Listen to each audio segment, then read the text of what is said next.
Hello বন্ধুরা, নমস্কার। আজকে আবার একটা দারুণ স্বাদের রেসিপি নিয়ে চলে এসেছি। আশা করছি আজকের রেসিপিটা তোমাদের খুবই ভালো লাগবে। ভালো লাগলে অবশ্যই লাইক, কমেন্ট, শেয়ার করবে। আর যে সকল বন্ধুরা এখন আমার চ্যানেলটাকে সাবস্ক্রাইব করনি, অবশ্যই সাবস্ক্রাইব করে এই দিদিটাকে সাপোর্ট করো আর আমার ফ্যামিলিরই একজন সদস্য হয়ে যাও। তাহলে চলো আজকে দারুণ স্বাদের রেসিপিটা শুরু করা যাক। দেখো, এখানে নিয়ে নিয়েছি কিন্তু পাকা আম দুটো। আর আমগুলো কিন্তু আমি ভালো করে ধুয়ে পরিষ্কার করেও নিয়েছি। আজকে কিন্তু এখানে সবকিছু আমি দেখো গুছিয়ে নিয়েছি। আজকে কিন্তু আমি পাকা আমের ফুলুরি বানিয়ে দেখাবো। এখন কিন্তু প্রত্যেকের ঘরেই কিন্তু পাকা আম চলে এসেছে। একবার হলো এইভাবে পাকা আমের ফুলুরিটা বানিয়ে খেয়ে দেখো, খেতে কিন্তু খুবই অসাধারণ লাগে। আর আজকে ফুলুরি বানাতে কি কি লাগবে সেটা তোমাদের দেখিয়ে দেব। সবার প্রথমে তো আম তো লাগবেই, যেহেতু পাকা আমের ফুলুরি।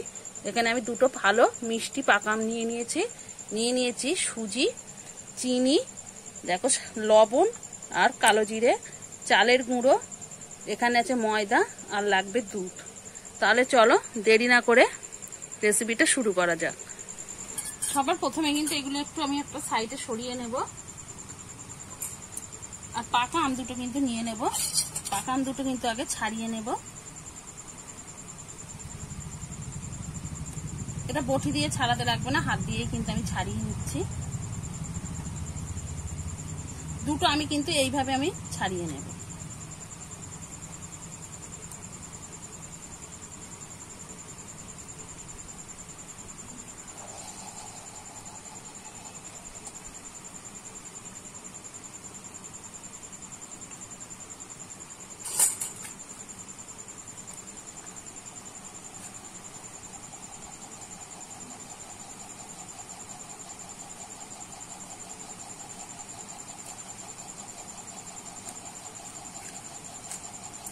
দেখো, আম দুটো কিন্তু আমি ছাড়িয়ে নিয়েছি। আর আজকে কিন্তু আমি মিক্সারে পেস্ট করব না, আজকে এই গ্রেটার দিয়েই কিন্তু আমি আমগুলো গ্রেট করে নেব। ভালোভাবেই কিন্তু সহজেই হয়ে যাবে। তোমরা চাইলে মিক্সার দিয়ে কিন্তু করে নিতে পারো।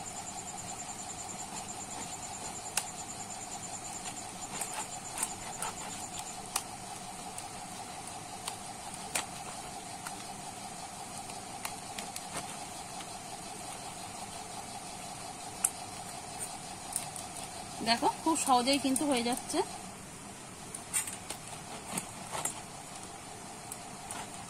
আমি কিন্তু একইভাবে এই আমটাও কিন্তু করে নেব। একদম এইভাবে ডললেই কিন্তু খুব সুন্দরভাবে কিন্তু হয়ে যাবে। আবারও বলছি, তোমরা চাইলে কিন্তু মিক্সারে আমটা টুকরো টুকরো করে কিন্তু পেস্ট করে নিতে পারো, সেটাও হবে। আমি আজকে করলাম না, এই গ্রেটারেই কিন্তু এইভাবে ঘষে নিলেই হয়ে যাবে। এইভাবে আমি ভালো করে ঘষে নেব। দেখো, আমি কিন্তু খুব সুন্দর করে কিন্তু গ্রেটারে গ্রেট করে নিয়েছি। আর যে আমের আঁশটা থাকে, দেখো এই আঁশটা কিন্তু এই গ্রেটারে কিন্তু আটকে গেছে। আমার কিন্তু আর ছেঁকতে হবে না। আর তোমাদের যদি আমের আঁশটা খুব বেশি থাকে তখন কিন্তু একটু সেকনি দিয়ে সেকে নেবে, সেই ক্ষেত্রে কিন্তু ভালো হবে। আর আমি কিন্তু এই বাটির মধ্যেই কিন্তু মেখে নেব, ওই জন্য এই বাটির মধ্যেই কিন্তু আমি গ্রেট করে নিয়েছি।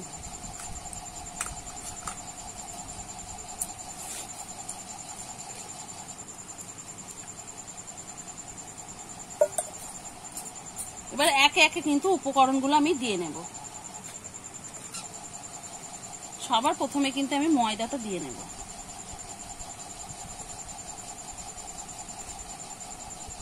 যতটা ময়দা নিয়েছি তার হাফ কিন্তু আমি সুজি নিয়েছি। এখানে কিন্তু সুজির হাফ কিন্তু আমি চালের গুঁড়ো নিয়েছি। চালের গুঁড়োটা না দিলেও কিন্তু হবে, আমার কাছে ছিল তাই আমি একটু দিয়ে দিলাম। তাহলে কিন্তু ফুলুরিটা খেতে খুব সুন্দর হবে আর একটু মুচমুচেও হবে।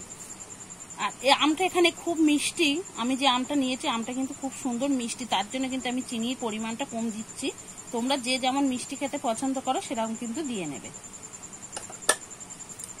আর এখানে দেখো কালো জিরে আর স্বাদ মতো লবণ আমি একসঙ্গে দিয়ে দিচ্ছি।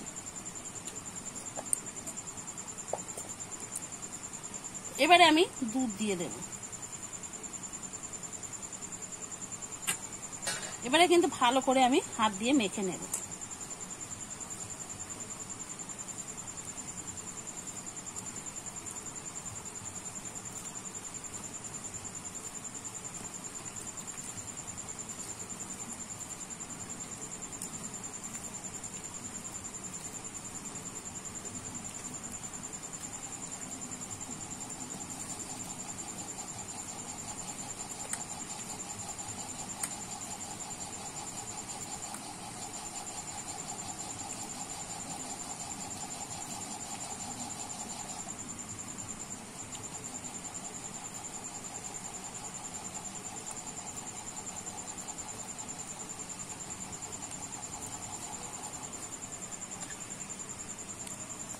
দেখেছো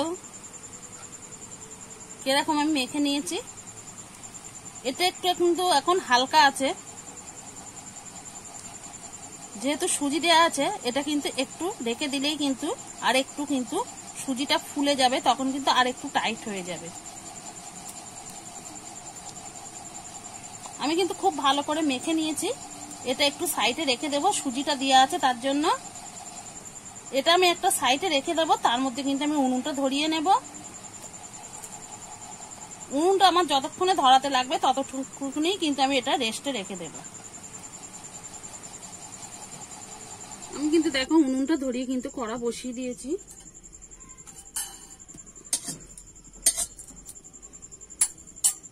এবার কড়াইতে কিন্তু আমি তেল দিয়ে দেব।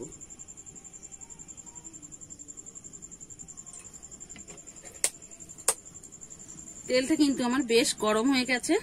এবারে কিন্তু দেখো আবার একটু মেখে নেব ভালো করে হাত দিয়ে। এইভাবে কিন্তু একটু ফেটিয়ে আবার মেখে নিলাম। আর থিকনেসটা কিরকম আছে সেটা কিন্তু তোমরা দেখে বুঝতেই পারছো।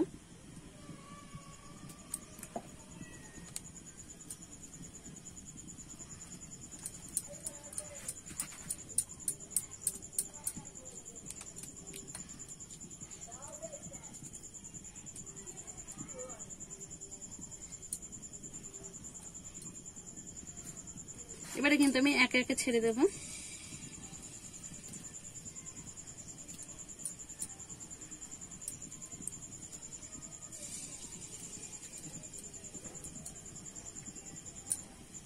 আমি কিন্তু একটু আস্তে আস্তে জাল দিয়ে ভাজবো ফুলুরিগুলো, তাহলে কিন্তু খুব সুন্দর ভাজা হবে।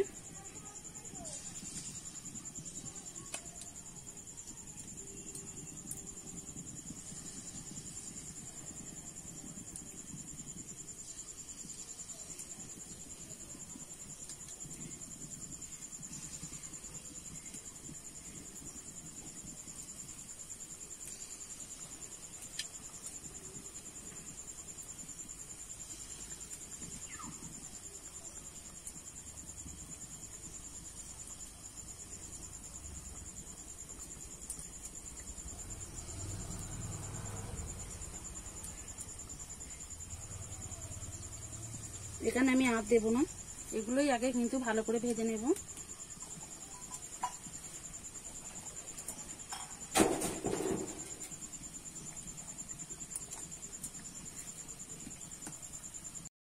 এবারে ফুলুরিগুলো কিন্তু একটু আমি নেড়ে নেব। দেখো কত সুন্দর কিন্তু ছেড়ে যাচ্ছে। এবারে একটু উল্টে পাল্টে কিন্তু আমি লাল লাল করে কিন্তু ভেজে নেব। আর এখানে কিন্তু আমি খুব বেশি জ্বালানিটা দেব না, তাহলে কিন্তু ঝটপট কিন্তু কালারটা চলে আসবে, ভেতরে কিন্তু কাঁচা থেকে যাবে। ওই জন্য কিন্তু আমি এখানে আস্তে কিন্তু জ্বালানিটা দিয়েই কিন্তু আমি বড়াগুলো মানে ফুলুরিগুলো ভেজে নেব।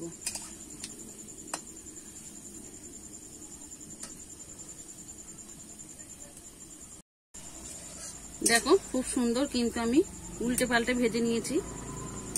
এই ফুলুরিগুলো কিন্তু আমার ভাজা হয়ে গেছে। এবারে তুলে নেব।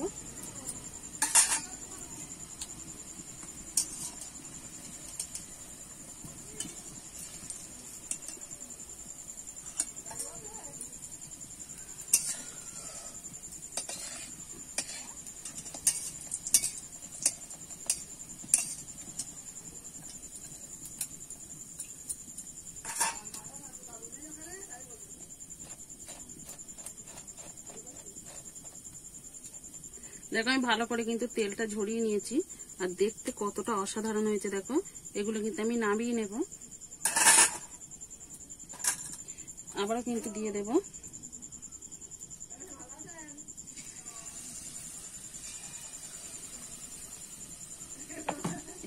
এইভাবেই কিন্তু আমি সব ফুলুরিগুলো কিন্তু একইভাবে ভেজে নেব।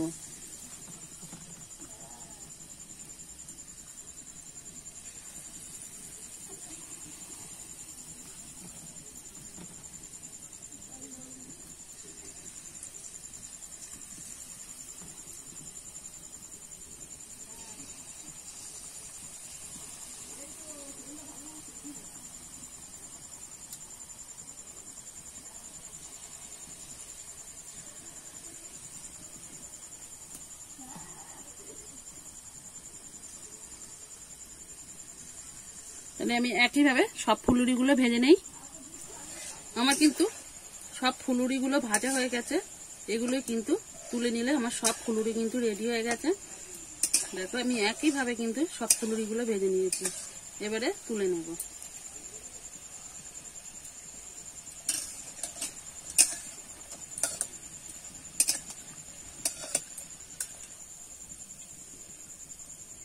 দেখো তো কত সুন্দর কিন্তু কালারটা এসেছে।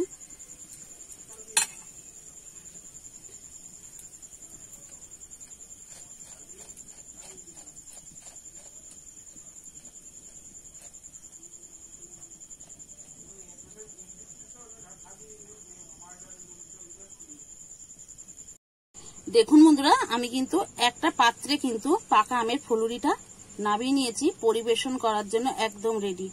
একবার হলো এইভাবে বাড়িতে পাকা আমের ফুলুরিটা বানিয়ে খেয়ে দেখো, খেতে কিন্তু এক কথায় বন্ধুরা অসাধারণ। আর দেখে কিন্তু মনে হচ্ছে তালের বড়ার মতো। দেখো একবার হলো বাড়িতে এইভাবে আমের ফুলুরিটা বানিয়ে খেয়ে দেখো বন্ধুরা, এক কথায় অসাধারণ।